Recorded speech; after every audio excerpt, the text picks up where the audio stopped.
agli ulteriori 700 morti del canale di Sicilia. Seguono da pochi giorni altri 400 morti.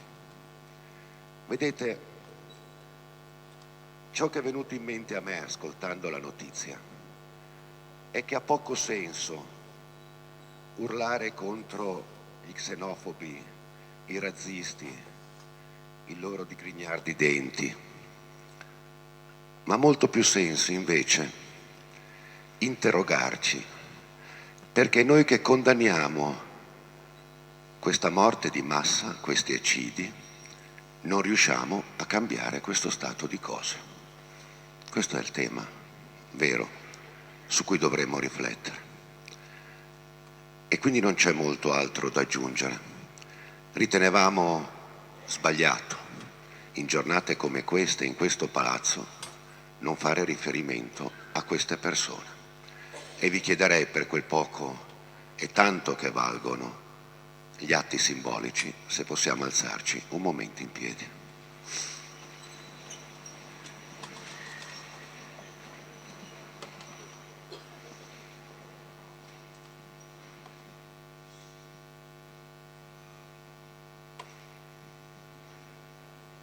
Grazie. Antonio Gibelli, Patrick O'Brien.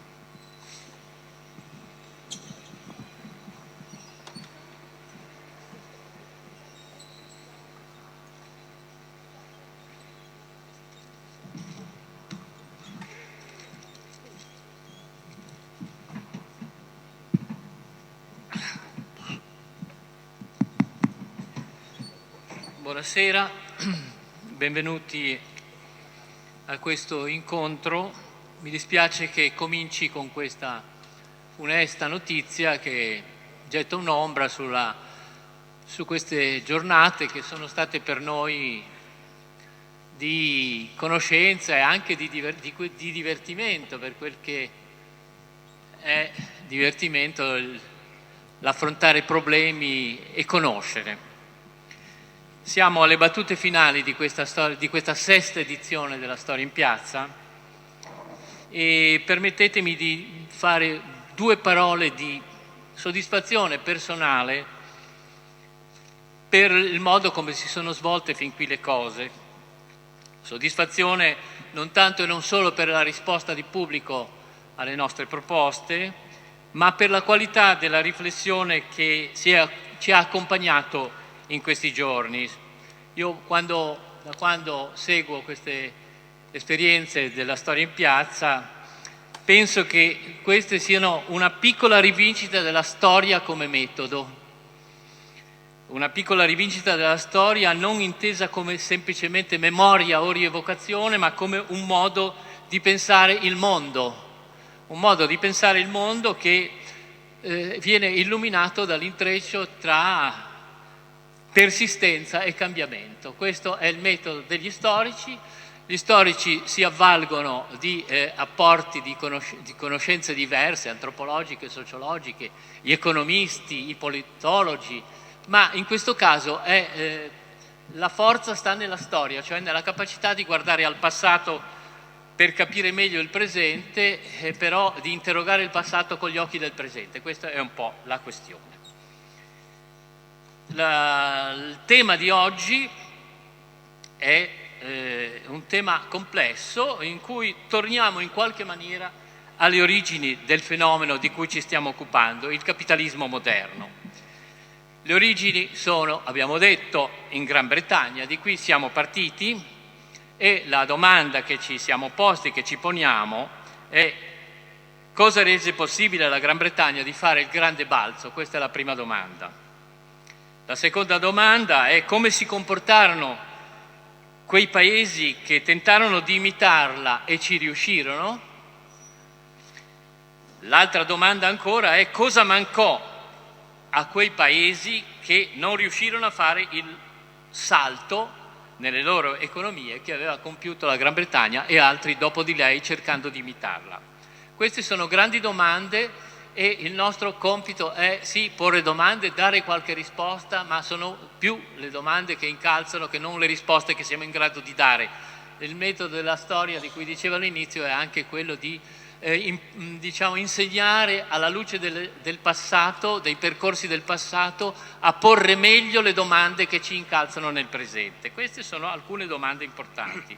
Il protagonista dell'incontro è Patrick O'Brien, il quale ha molto riflettuto su questi argomenti e quindi è la persona adatta ad aiutarci a capire meglio, a porre meglio le domande che io ho qui semplificato. Sarà lui a spiegare quali sono le sue tesi in argomento. Patrick O'Brien è professore emerito di storia economica globale nella London School of Economics e quindi storia economica globale è il suo sguardo, è il suo metodo, significa grandi orizzonti sia nel tempo sia anche nello spazio e su questo lui ha dato numerosi contributi appunto per capire meglio come si sono evolute le cose che hanno prodotto il grande cambiamento nel Settecento e poi a tappe diverse e in contesti diversi per una parte del mondo fino alla globalizzazione attuale, appunto fino a coinvolgere il resto del mondo. Sono molto contento e ringrazio il professor O'Brien per essere qui e cedo a lui la parola. Grazie. Thank you.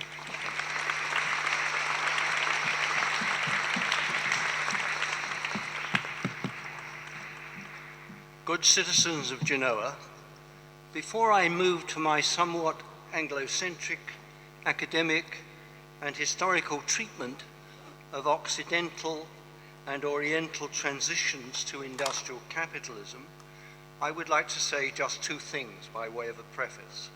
First, a word of apology for not speaking your beautiful language and addressing you in English.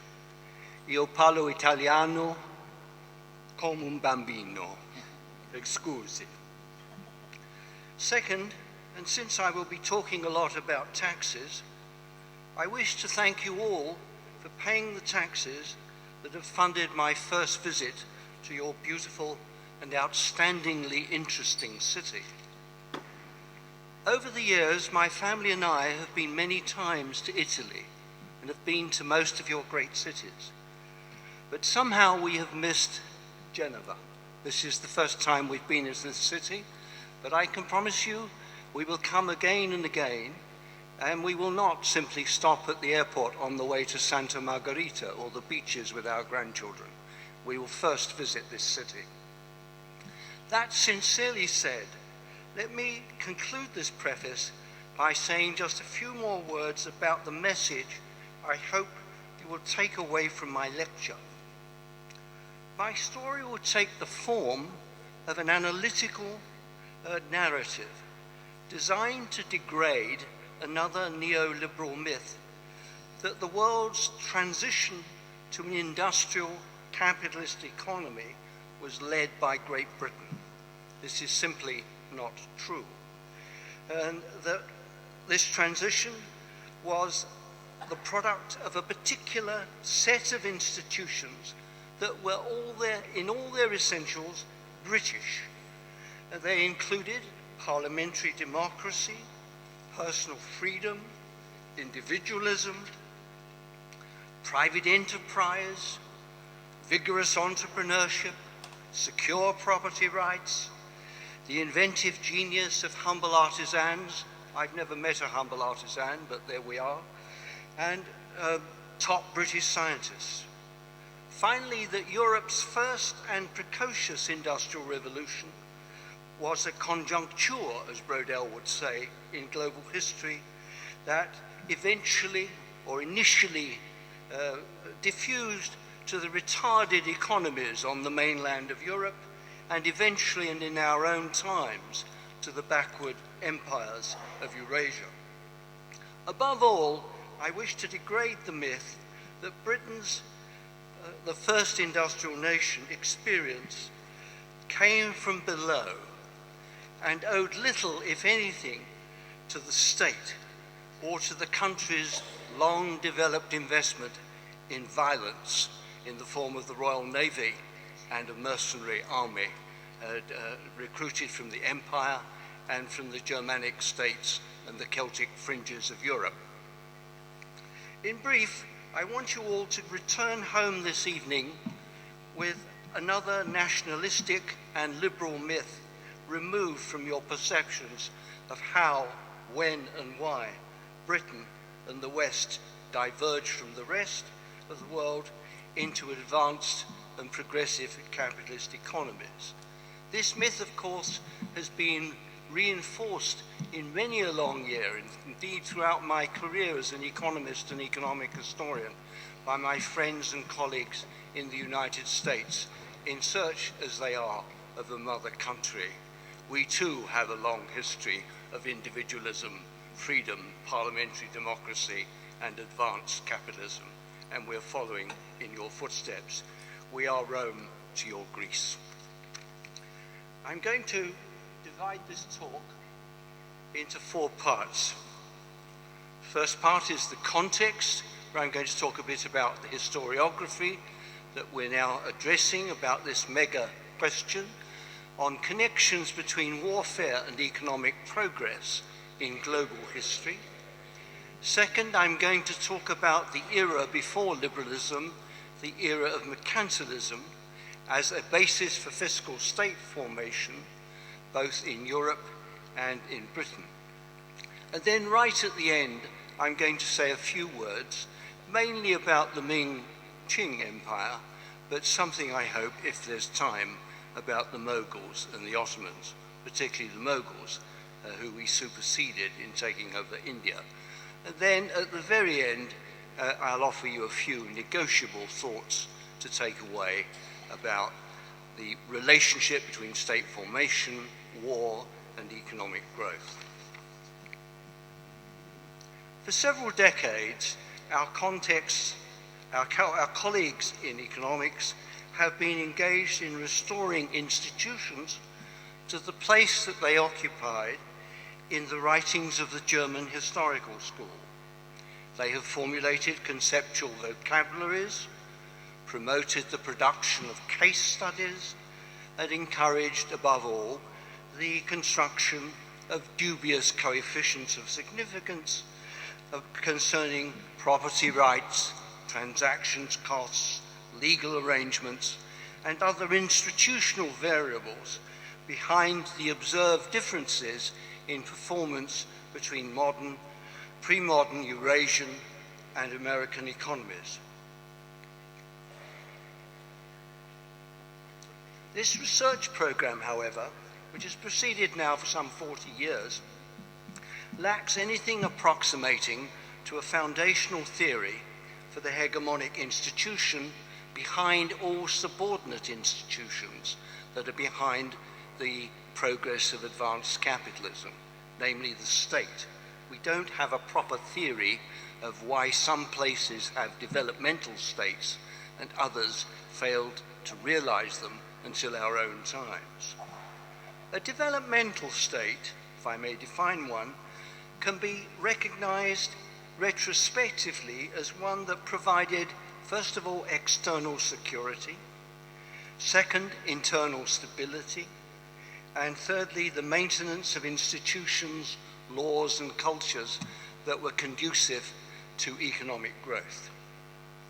Latterly, some economists are beginning to recognize that state capacities in the form of taxation and loans do lead to higher levels of GDP, and there is a historical case for arguing that well-funded states were indeed the first to industrialize. So there is a relationship between taxation, state formation, and warfare.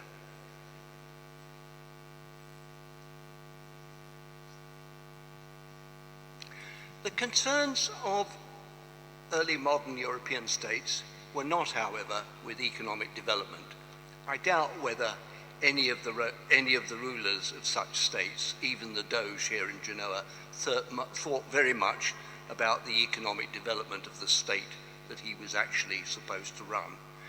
They were above all concerned with external security, with internal stability and dynastic survival, and the centralization of power in a context, and we're talking here about the 15th, 16th, 17th, and 18th centuries, in a context of persistent geopolitical and mercantilist warfare. That's the external context that these states live in, as well as conflicts with warlords, aristocrats, urban oligarchs, of which the most famous is in this city, ecclesiastical authority, rebellious peasants, disaffected proletarians in towns, and other centrifugal forces embodied in structures of local power, contained within their own contested frontier. What generations of political historians have published about state formation across Eurasia over the centuries that preceded the French and the Industrial Revolutions and the Great Divergence, for those of you who are not familiar, there has been a 10-year-old debate amongst economic historians and economists about the divergence between China and the West. When was it that this divergence occurred, and when did it occur? It is now well recognized in European circles that Tang and Song China and possibly Ming China were economically ahead of the West for many centuries before our own times, and then they fell back. And that's the debate about the great divergence between the East and the West that I'll come to at the end of my lecture. I thought I'd just better mention that because not everyone have read the great book by Ken Pomerantz. If you haven't, it was in its time as famous as the Piketty volume, but it's a volume we should all be familiar with. As historians, we all recognize that the technologies for centralizing power were extremely primitive. This is pre-railway, pre-electricity, pre-control mechanisms of all kinds. So it was very, very difficult to actually centralize power. To run an army, to run a navy, and to run a state was no mean feat at all in the early modern period. Most people were a long way from the center of power, and as far as they were concerned, the further the better. And the further they were away, the more difficult it was to control their activities and their economic actions. Neither history nor social science offers much by way of theoretical insights into the factors and processes promoting successful trajectories for state formation. Most of us now remain entirely skeptical about Enlightenment correlations between constitutions for liberty and constitutions for economic progress. This is less true in the United States than it is in the rest of Europe or even in Britain. It used to be said that once you had parliamentary democracy, you would almost automatically have capitalism.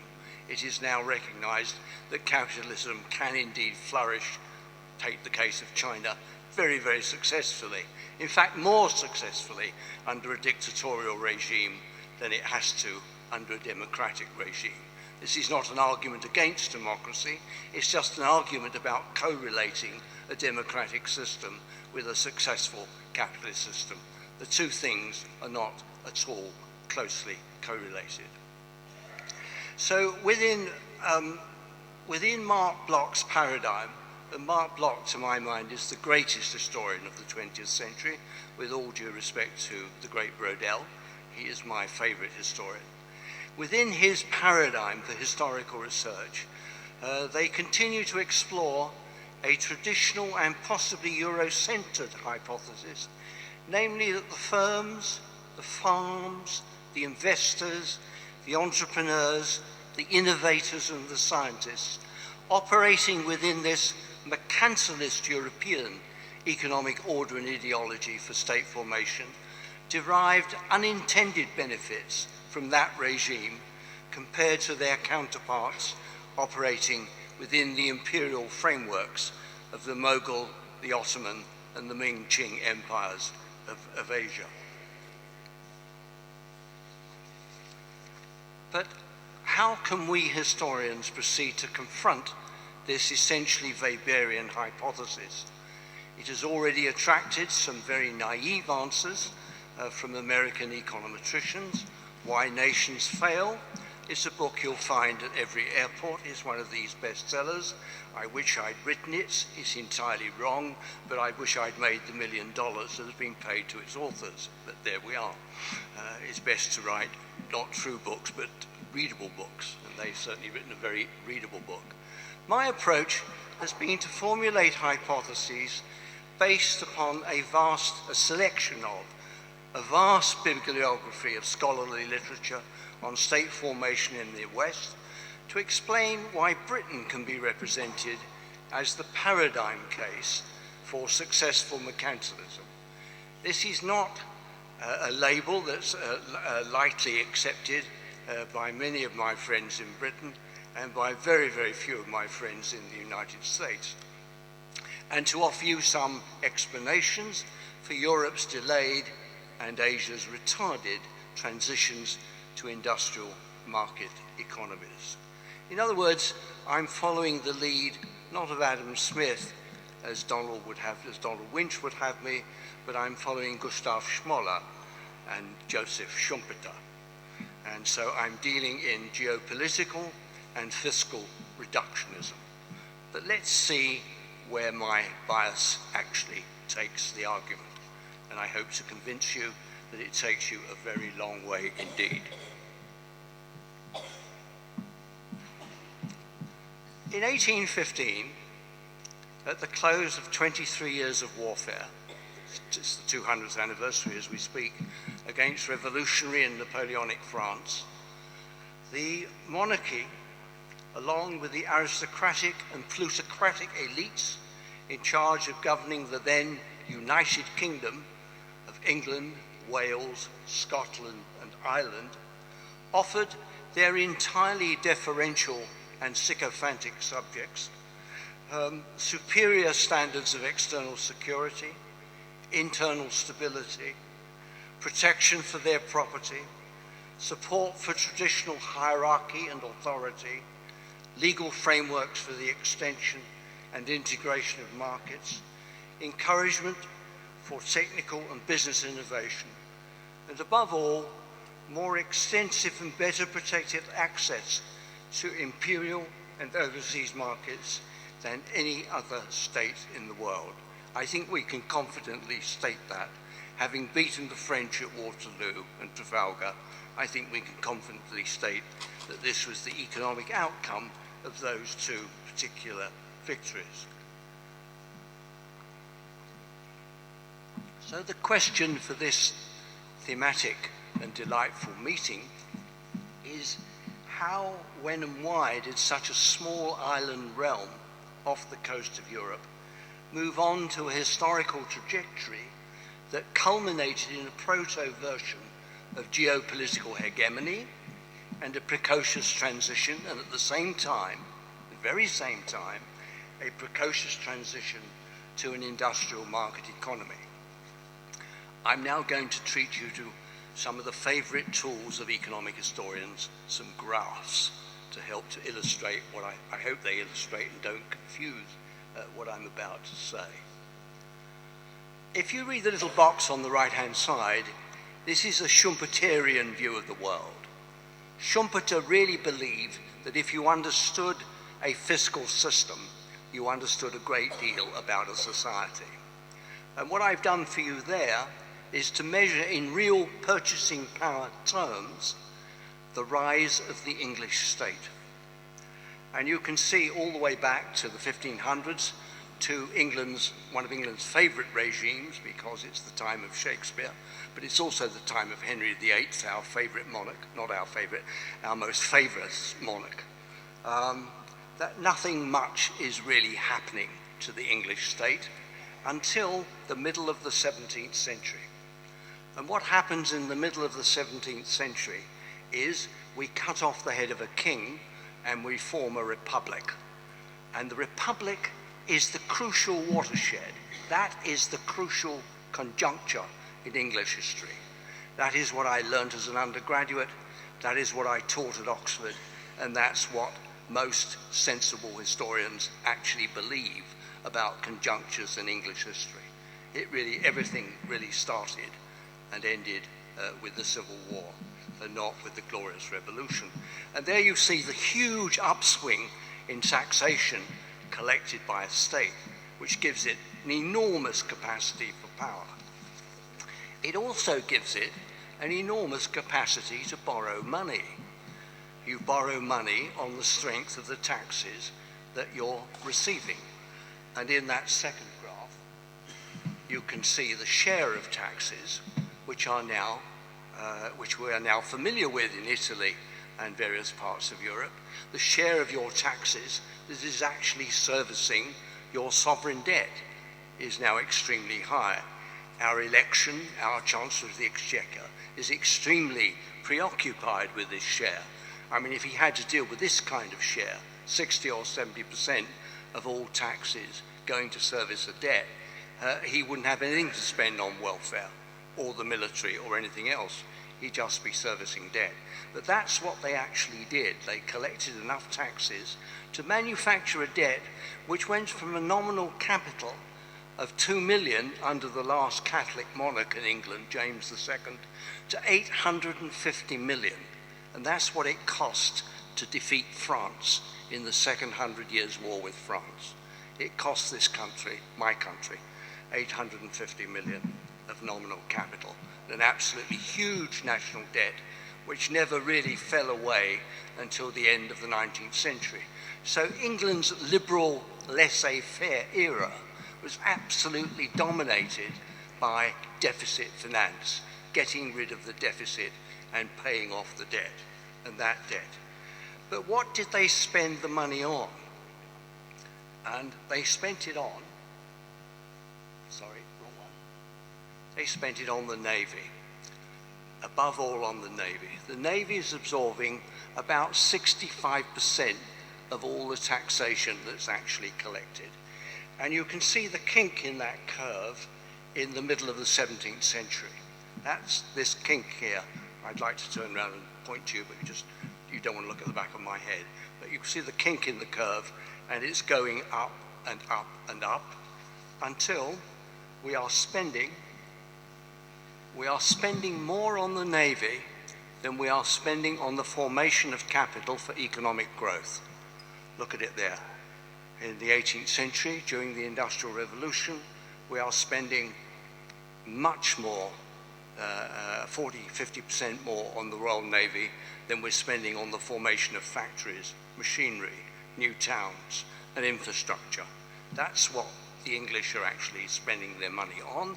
That's what they believe they're spending their money on. And the Navy was not merely popular with the propertied elite, it was the most popular arm of the British state. Everybody loved the Royal Navy. And you'll find that in English literature, and you'll find that in ballads and songs. It wins most of its battles, and that's what it spends it on. And it eventually becomes the most powerful navy in Europe, and it's in what one of its most famous statesmen called, Henry Dundas called, it's in command of the ocean. And that's where it ends up there. You can see on that blue line, I hope it's, is it a blue line behind me? I hope so. You can see how much bigger it became than all other navies in the world. And that's the displacement tonnage. It'd be the same if I measured it in terms of guns or seamen or anything else. It was absolutely an enormous navy. That gave us command of the oceans. Now, how did this come about? How did we get such a state? What are the variables behind a state that can achieve that small state, small economy, that can achieve that kind of fiscal system and that level of expenditure on naval power? Well, econometricians have given us some numbers that actually measure the various variables. I'm not going to do that. I think my historical sense of reading is as good as their numbers. They would not agree with that. They have better mathematics than I have. But when I listen to them arguing with real mathematicians, they generally collapse. But anyway, they have their numbers. So they give weights to these various factors. One explanation is that we had this all the way back to the early Middle Ages. And it was given to us and Maurice Aymar would be interested to hear this, it was given to us by the Normans. They centralized the whole system, and it remained centralized. That is just bad history. It remained centralized for a time under the Normans, but then the Normans started killing each other, as thugs always do, as these families, these royal families are always killing each other off, and the place falls into anarchy and a series of feudalities, if you like, for a very, very long time. So I put the medievalists never like it unless you trace everything back to the Middle Ages, but I'm not going to do that. I don't think it has much to do with the Normans. I think we had rather low involvement in the Reformation. The Reformation for the English was a minor affair, actually.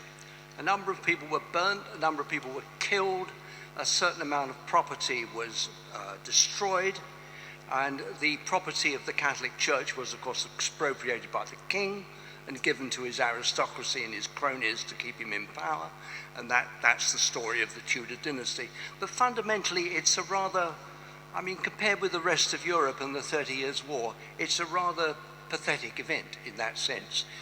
Not for the people involved, because it didn't kill many people, and the English, of course, the English Church has never given rise to that kind of fundamentalism. The Anglican Church, or English Protestantism, is really quite benign compared with other forms of Reformation, which killed a lot of people, destroyed a lot of property, and set back economic growth for a very long time. The favorite conjuncture is, of course, the Civil War. The Civil War led to this sharp uplift in taxes, this uplift by our greatest soldier, Oliver Cromwell, on the Navy. I mean, it's paradoxical, is it not, that our greatest soldier realized that the way to defend the island and to engage, to make it into a great power, was to actually spend on the Navy. And it was under the Republic that the Navy achieved the status that it held for 150 years, all the way down to the First World War. He was very good at suppressing revolts, particularly amongst the Celts, particularly amongst the Irish. He was a murderous sort of tyrant, and he was particularly good at putting down the Scots and the Irish and holding the kingdom together. So neither the Scots nor the Irish were ever quite the threat again. They were some threat in the 18th century, but not very much indeed. And that is thanks to Oliver Cromwell. So this fisperous tendencies that you find in many European states, particularly this one, to divide itself into a number of principalities and princes and ecclesiastic bishops ruling territories, that kind of thing, is already suppressed by the Civil War. The Civil War then convinces the English upper classes, because there was a threat to property. It's a definite left-wing threat to property, and there was a definite move towards a real democracy during the Civil War. And those left-wing aims were bitterly disappointed by the restoration of the king. What the upper classes did was get together and said, my God, we should not ever again actually quarrel with each other, because if we do, God knows what will happen. Democracy will break through, and something very unpleasant will happen to us, our families, and our properties. So I give that a 0.3 weighting. The English also suffered from envy, and the power that they liked and talked a great deal about was, unless not Genoa, although they should have done, they talked a lot about being like Venice. But the power they really hated was their Protestant neighbours, the Dutch. The Dutch had command of the ocean. They had a big fleet, a powerful and successful navy.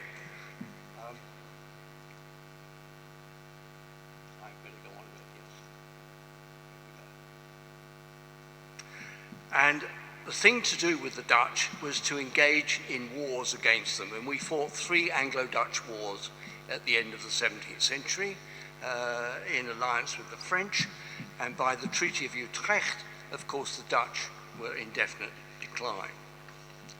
The favourite event of American Whigs, as I call them, is the so-called Glorious Revolution, when the English got rid of a Catholic king and called over a Dutch Protestant. And this is supposed to have precipitated a set of institutions, including parliamentary democracy, control of expenditure, the end of royal predation and all of that. Nothing of the kind actually happened. The king was in charge of foreign policy all the way, one can say. The king and his ministers have always been in charge of foreign policy. And most money by the state was spent on the military and foreign policy throughout this period. And that really went on until Tony Blair. Tony Blair went to war with Iraq. Did he consult Parliament? Not really. Or did he manipulate Parliament? He managed to manipulate Parliament. And what this Parliament, particularly the 18th century Parliament, which after all was elected on a franchise of 3% of male voters, not voting in secret, most of whom were bribed. So you have this plutocracy of which you're very familiar in Genoa, in Parliament, supporting the king and supporting these foreign ventures from which they gained enormously. Their younger sons could be placed in the empire to rule an empire and go abroad and get rid of those positions. So there really was no glorious revolution which ushered in Parliament freedom. And there was a minor thing called the financial revolution, where we sorted out the national debt, which I've spoken to you earlier about. So mercantilism then is the policy at which the British were eminently successful in fighting other powers, in destroying Dutch naval power, and in making sure they had command of the ocean. They were very focused on power because they thought from power would come profit. And on the whole, I think they were absolutely correct. And a number of things actually flowed from that. Of course, it would have been better, as my American friends frequently tell me, not to have had a mercantilist economic order, but to have had a liberal free trade order. Of course, that was superior.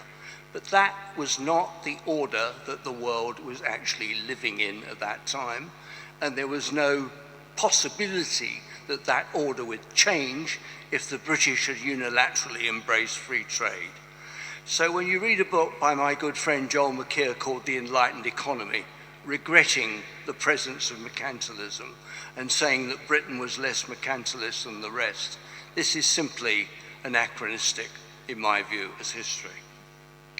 What mercantilism gives you is centralized state. Wars make states and states make wars, as Charles Tilly told us so often. And wars are becoming increasingly expensive, so the state is having to become more powerful, standing armies, gunpowder weapons, very, very expensive battleships. Almost the victory cost, what, 9 times what it cost to build a factory in Lancashire, it cost to build the ship that Nelson sailed in at the Battle of Trafalgar. It cost a lot more to build one of those ships than it did to set up a factory. It gave you bullion reserves. It gave you those coins that the mercenary armies love to bite. They don't want bits of paper money, treasury bills. They want hard bullion. So that bullionist streak in mercantilism was geopolitically based. It was very secure. And above all, it led to an agglomeration, and Morris will recognize this, an agglomeration of economic activity in what Brodel famously referred to as the pôle de croissance. And these pôles de croissance were always the great maritime cities of Europe, the Bruges, the Antwerp, the Genoa, the Venice, and now we're talking about London, the final great pôle de croissance of the Industrial Revolution. It gives you a metallic base for financial intermediation, for banking, for paper money, for marine insurance, and everything that makes up the City of London, or what my good friend calls the gentlemanly capitalists of London and its suburbs. And it gives you raw materials, sugar, tobacco, silk, and above all, cotton, which Sven Beckert has written a brilliant book about.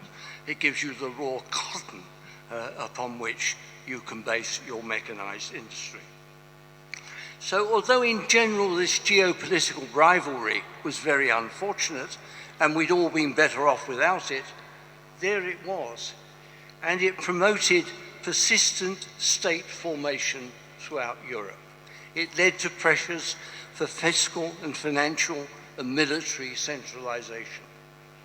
It facilitated, because as states we were all competitive, it facilitated movement of those with capital and skills.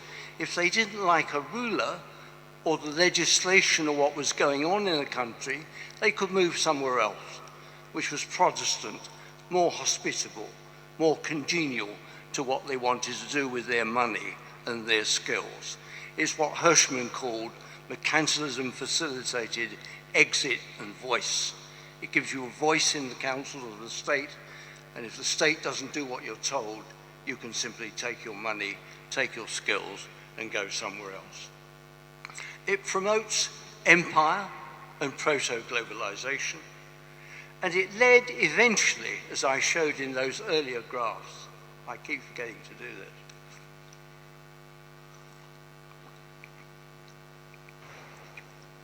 it led eventually to the command of the ocean, the Royal Naval Command of the Ocean.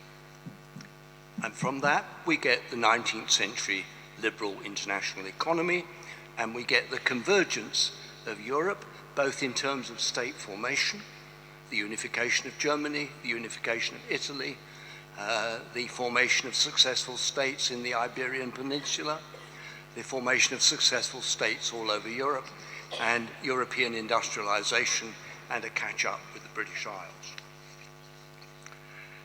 How am I doing for time? Am I all right?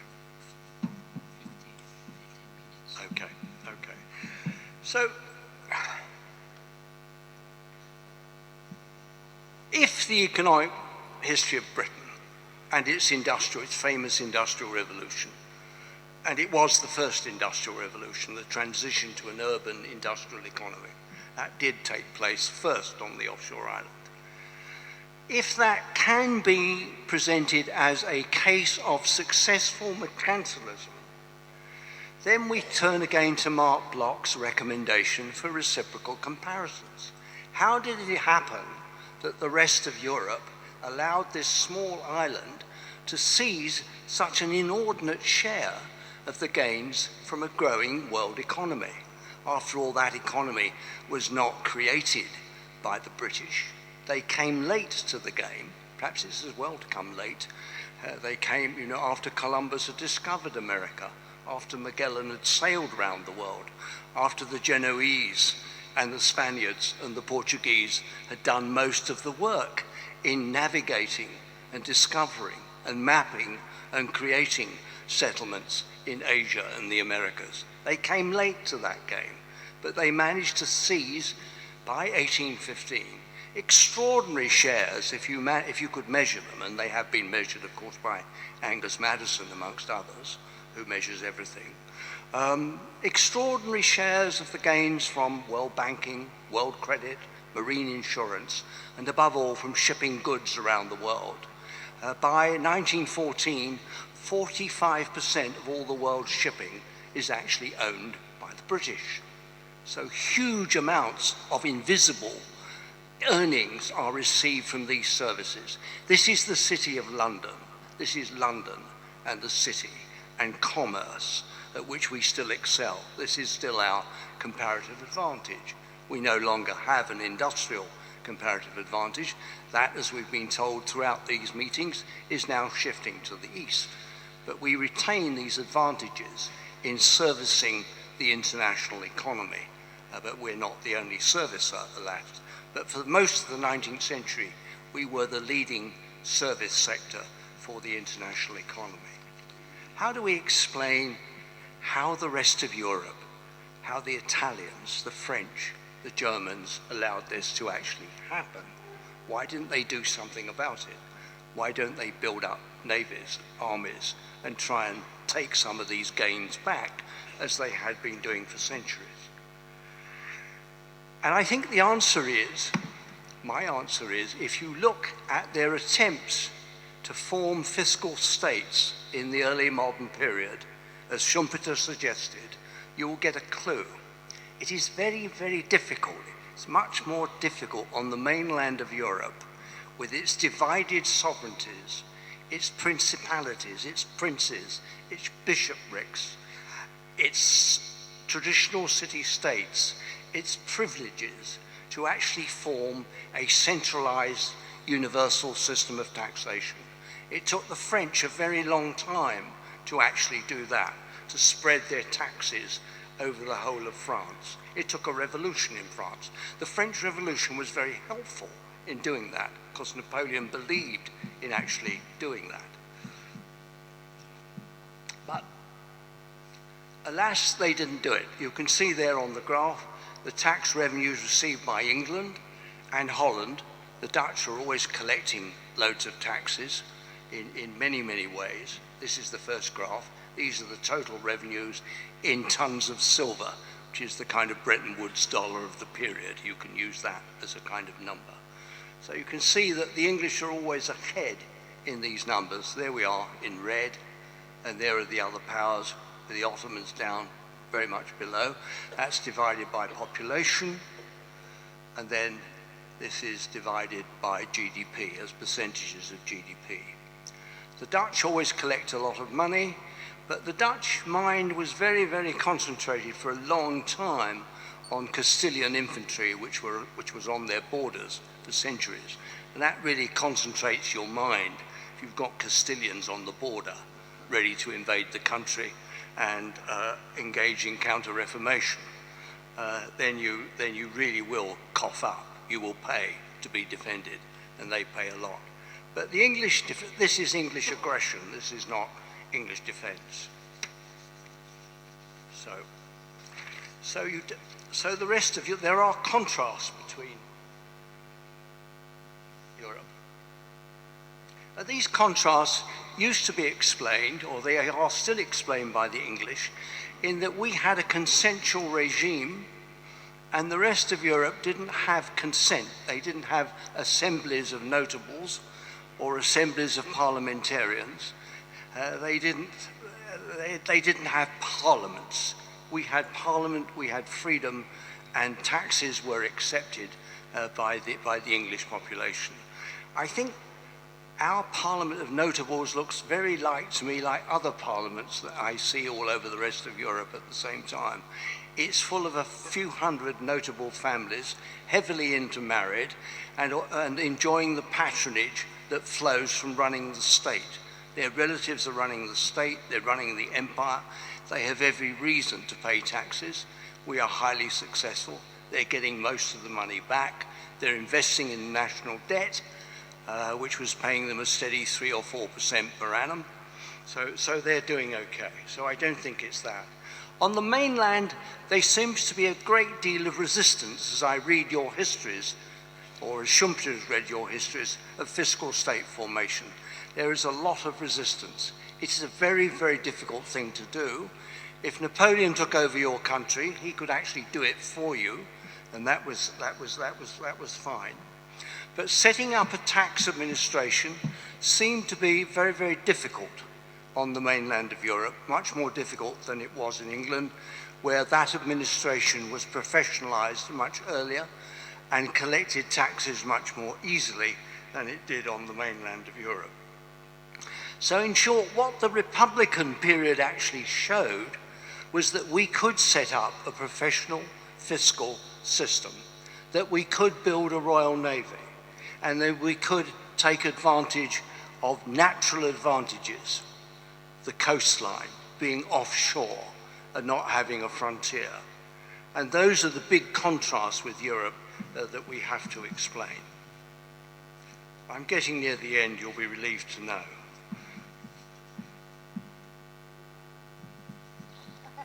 So, until very recently, until really the publication of the Pomerantz book, the European discourse about Asia centered around the concept of Oriental despotism compared to Occidental democracy. And the fact that the West had institutions, banks, merchants, credit, monetary systems, which were far superior to anything that you could find in the Ottoman, Mughal, or the Ming-Qing empires. A lot of this has not been degraded, but it has been severely qualified. There is a lot that we would want to call capitalistic going on in China, going on in the Mughal Empire, and going on in the Ottoman Empire. I think our colleagues who've worked on these empires, looked closely at their states and their economies, have now convinced us that at least until say the middle of the 17th century, these empires were not very far behind economically. It was not clear that if you were an ordinary citizen that you'd rather be living in France than, let us say, in the Ottoman Empire in the 17th century. In some ways, it might be preferable to be in the Ottoman Empire in the 17th century than to be in France. I'm not picking on France. I could have picked on any country at that particular moment. But what we've begun to do, a group of us, a network of which I'm fortunate enough to be a part, is to try and measure how much money these empires actually manage to collect. Of course, they look incredibly despotic. We all know about the despotic behavior of Ottoman sultans and Mughal emperors and Ming-Qing emperors. We know how they behaved in their courts and how easy it was to be beheaded if you were around one of these guys. But when it came to collecting money and running a state, they were light years behind most of Europe for centuries. I think from the 16th, 17th century onwards, they don't have states. This means that their grasp on internal order, their grasp on external security, and their grasp on the creation of social overhead capital and institutions for economic growth was not strong. They may have had the wish to do it, but they simply could not tax. So they make a virtue, particularly in China, Confucian China, of low taxation, which has impressed some of my colleagues, like Bing Wang at UCLA, as China as the epitome of the Washington Consensus, a small state, not interfering with the economy, markets everywhere, but it's not going anywhere. Of course it's an imperialist state. The size of the state increases about 3 times under the Qing emperors, but it does nothing with its empire. It doesn't allow the Han Chinese to migrate into Manchuria.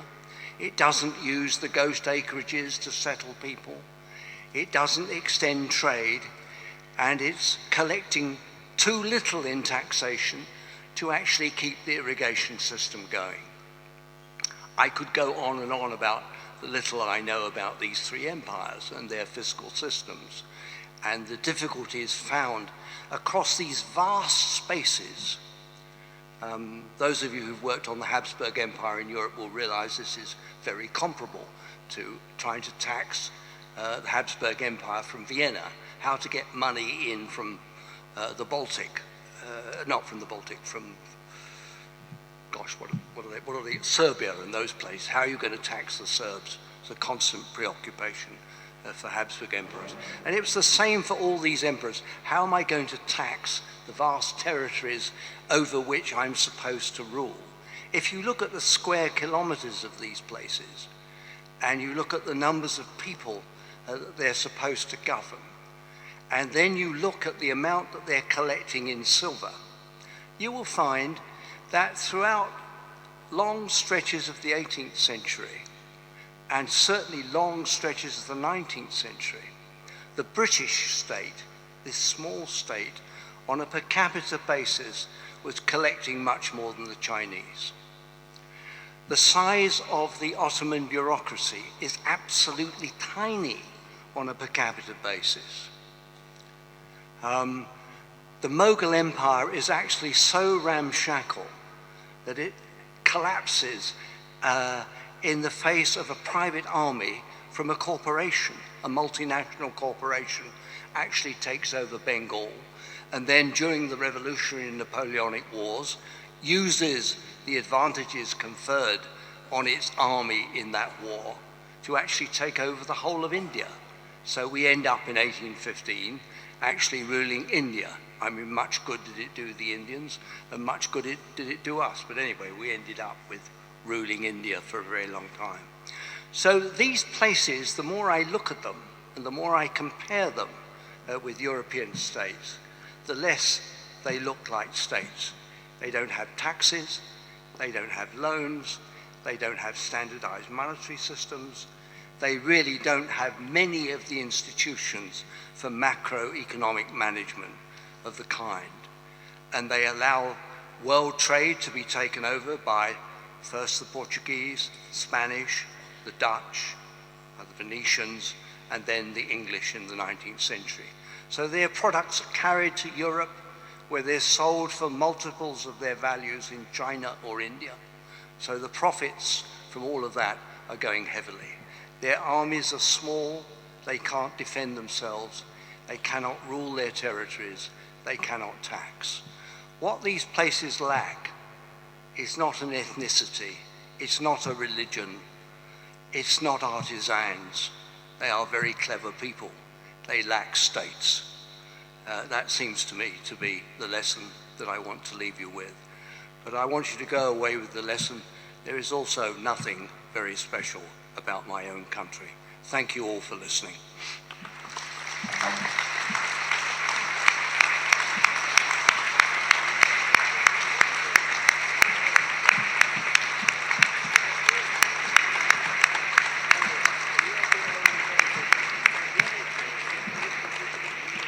Grazie molte al professor O'Brien per questa interessante lezione che ha un po' rivoluzionato le nostre opinioni più tradizionali sul ruolo dello Stato nel processo di decollo industriale. Grazie ancora e grazie a voi per la vostra attenzione. La nostra manifestazione non finisce qui, ci sono altre opportunità che adesso vi saranno